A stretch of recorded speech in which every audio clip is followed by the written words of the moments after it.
Hi, everybody. Jennifer Schaus here. We're coming to you live today from Washington, D.C., and we are continuing in our webinar series covering the DFARS, which is the Defense Federal Acquisition Regulation Supplement. We cover the webinars every Wednesday and Friday, or we cover the DFARS every Wednesday and Friday at noon. All of our webinars are complimentary and recorded, and you can find all of the recordings over on our YouTube channel. You can also find them on our website. And if you're looking for the PowerPoints, because many of them have active links in them, if you log on to slideshare.net, if you log in there with your LinkedIn credentials, it will not cost you anything. And again, all of the PowerPoints are over there. In the event that somebody sent you the link for today's webinar, or you found it in our newsletter and you're looking to sign up for future webinars covering the DFARS, over on our website, just click on that tab that we've got circled there for you. Got the DFARS, pretty simple. On the left-hand side, you'll find all the recordings from 2021. On the right-hand side is the schedule for future webinars, as well as the recordings. Just keep in mind that with those 2021 recordings, the information may be out of date. It may have changed, and it might even be changing tomorrow. So a quick blurb about us. We are based in downtown DC and provide the services that you see here on your screen for established government contractors. We work with both civilian-focused and DoD contractors, with a primary emphasis on helping companies get onto the GSA schedule. In light of the executive order that was pushed out in March, or that was signed in March, the GSA schedule will be of more importance. So if your company is interested in securing a GSA schedule, or you've got one and you need to make modifications or to help with audits or renewals, please contact us just using the hello@jenniferschaus.com email address. In the event that your company is selling to federal contractors, so the banks, the law firms, insurance companies, payroll, and all the rest, we do offer advertising opportunities in our newsletter, webinar sponsorship, and event sponsorship. If you want a media kit, just drop us an email to the hello@jenniferschaus.com. Here's some stats on our newsletter. We now reach over 38,000 subscribers, most of which are government contractors. And we also want to thank our in-kind sponsors. So if you log on to govevents.com, that's the premier platform for posting events related to government and government contracting. You can find all of our webinars, the recordings, and our events over on govevents.com. The Fairfax County Economic Development Authority has an online calendar for events and webinars in the DC metro area. Visit the Fairfax County EDA to find all of our events and webinars. Tom Johnson and his team at Set Aside Alert put out a newsletter that focuses on opportunities for small women-owned, veteran-owned, hub-zone, and 8A firms. You can find our events and webinars also in the setasidealert.com newsletter. The Virginia Apex Accelerator, formerly known as PTAX, are one-stop shops for government contracting. They are a trusted resource and funded through Department of Defense.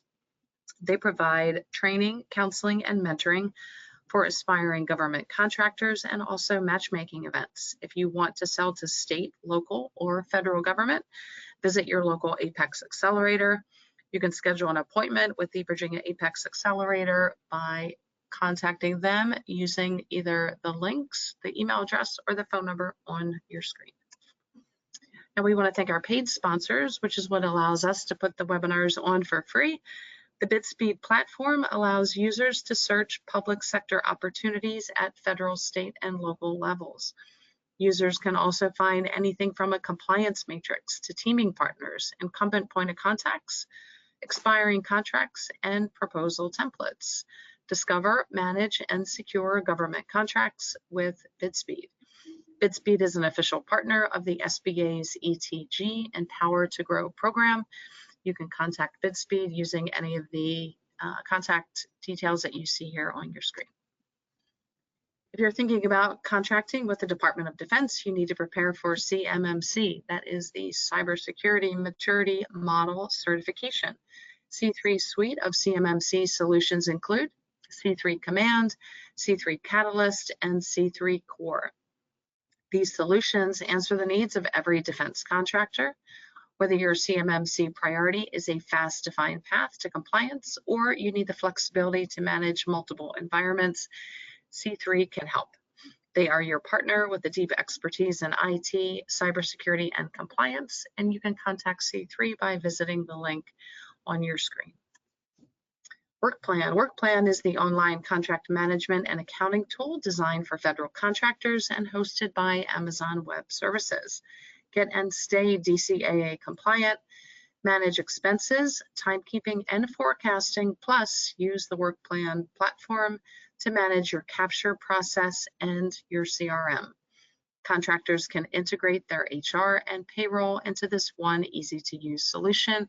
Contact WorkPlan today. Ateria specializes in Microsoft Cloud licenses and services for government and government contractors. Ateria provides a business advantage for Microsoft Government Cloud licensing, managed IT administration and security, as well as data intelligence services and solutions. They implement secure, compliant, and scalable solutions to enhance operations, reduce risk, and uncover opportunities. Contact Ateria for expert IT assistance. Okay, last but not least, before we dig into our presentation, we want to thank Gov White Papers. Gov White Papers is the central hub for government and contractors to find and post content geared towards solving public sector challenges. With your free membership, you can add relevant white papers, case studies, data sheets, and more, making your content available to a wider government audience. Have the expertise, but not the content? Gov White Papers can also create materials to meet your specific needs. You can join for free today at govwhitepapers.com. Okay, we are covering the DFARS Part 243, contract modifications. I believe that is the topic today. We are lucky to have Tamara McNulty with us. She is with Lewis, I'm probably gonna butcher this, I should have asked you tomorrow, Brisbois, Bisgard, and Smith LLP. She's right around the corner from me. And without further ado, I want to thank Tamara for joining us. So Tamara, the floor is all yours. I'm going to put myself on mute and I'll just wait for you to tell me when you're ready for your next slide. Okay, thank you, Jennifer. Good afternoon, everybody. She did not butcher the name. It is Lewis, Brisbois, Bisgard, and Smith. I was pronouncing it all wrong. This is a new firm for me. So for those of you who were on my talk about FAR Part 43 last year, I have all new contact information. This firm is a very large firm. We're about 1,500 attorneys. We have all areas of practice, but what is particularly exciting to me is we have a government contracts group as well as a robust construction group. I do a little of both. I have done government contracts work for government contractors who build for the federal government, but also ones who do not build for the federal government.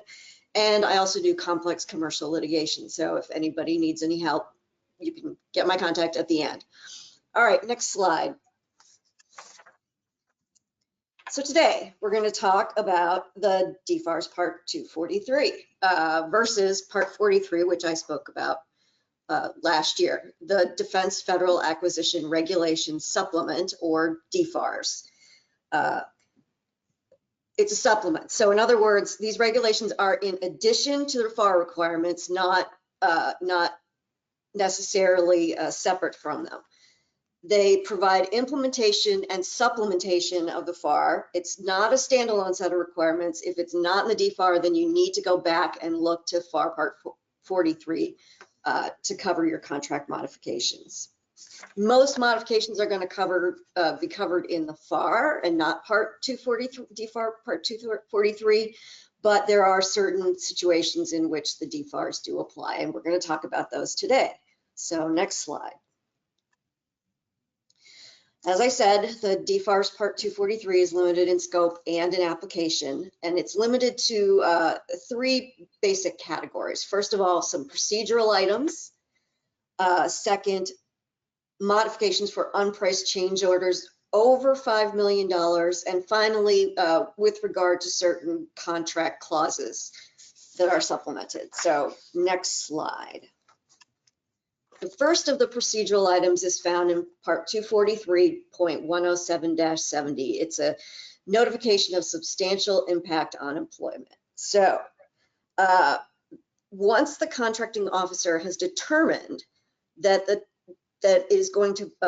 modification is going to result in a termination or substantial reduction in a defense program, then the prime has obligations. The prime's obligations are in clause 249.7003. If the DoD's termination or substantial reduction in defense program, primes must notify its subcontractors of the anticipated termination if they are first-tier subcontractors with a value over $700,000, or any lower-tier subcontractors with a value over $150,000. In addition, the prime contractor is obligated to impose the similar notice and flow down requirements in subcontracts valued greater than 150 at all tiers below. Next slide. The next procedural item is if the mod is going to involve a foreign military sale. So if it involves a foreign military sale, then the DoD must use PGI 243.170 to clearly indicate that it's a foreign military sale on the front of the mod and refer to the foreign military sale by proper code in the mod.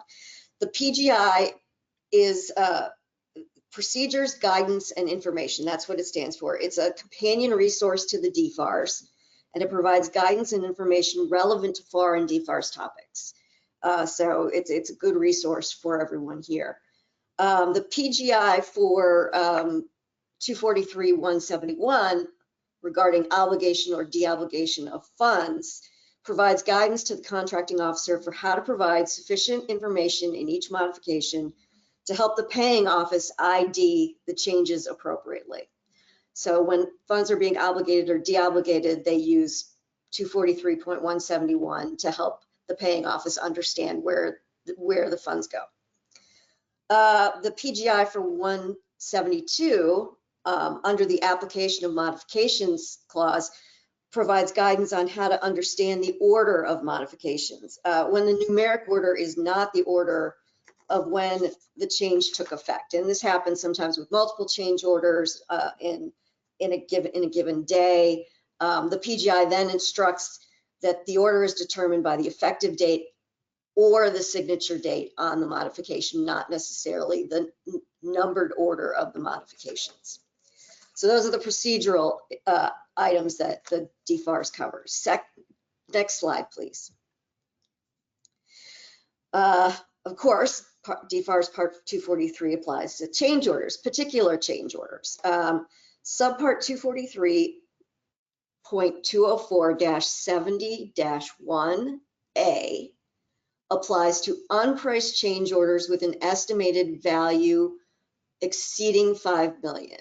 That is when it applies. It is unpriced change orders with an estimated value exceeding $5 million. So it doesn't apply to priced change orders. There are exceptions to this. If the unpriced change order applies to foreign military sales or special access programs, then 243.204-70 does not apply. Special access programs, in case anybody is wondering, it really is just classified government initiatives. So in either case, though, in either case of a foreign military sale or a special access program, the contracting officer is instructed to try to apply the standards to them to the maximum extent practicable, unless the contracting officer makes a determination that it is impractical. Then the contracting officer provides prior notice through agency channels that it is impractical to apply the unpriced change order DFAR to it. Very complicated, isn't it? Next slide. Now, FAR Part 243-205-70 was the pricing of contract modifications and requires the insertion of the clause. 252-243-701. So it cross-references to DFAR 252-243-7001 for the use of cost principles in the pricing of contract modifications. DFAR Part 243-205-71 covers REAs, and it, as most of you probably already know, when you're submitting an REA over the simplified acquisition threshold, the contractor must certify the REA. That is different than in any other agency. You do not have to certify your REAs there, but you do in DoD land. So then FAR Part 243-205-72 relates to unpriced change orders with the estimated value over 5 million, and it requires that two clauses be inserted. First, FAR 52.216-24, which is a limitation on government liability, and the government will insert a ceiling amount on its liability with regard to the unpriced change order.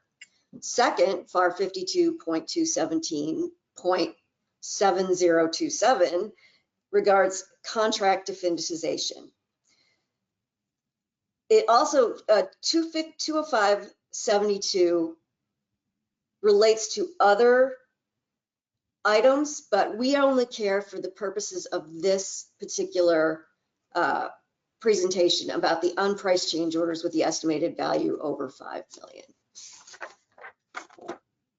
So there you have it. You have the contract clauses, you have the procedural items, and you have the contract clauses that need to be inserted for contract modifications under these particular DFARS. Last slide. So I want to thank everyone for attending. If you have any questions for me, we don't do questions during this particular presentation, but you can take a photo of this slide, or you can use the QR code and get my contact information. That's probably the simplest way. It'll come right up for you. And if you have any follow-up questions or you need any assistance with your government contracting law matters, please feel free to contact me. Thank you. Great presentation and overview of DFARS Part 243. Thank you so much, Tamara, for putting the presentation together, for sharing your time with us. Again, if you guys have questions about contract modifications with your DoD contracts, Tamara is your point of contact. She's your girl, so contact her directly. If you are listening to this recording over on our YouTube channel, give us a like, leave a comment. We would love to hear from you. If you're here with us live, you can find the recording over on our YouTube channel within about 24 hours. If you subscribe to the channel, it doesn't cost you anything, and you'll be notified immediately as soon as it hits the YouTube airwaves. So thanks again, everybody, including all the attendees, and thanks again to Tamara McNulty for a great presentation. And we'll see you on Friday for Part 244.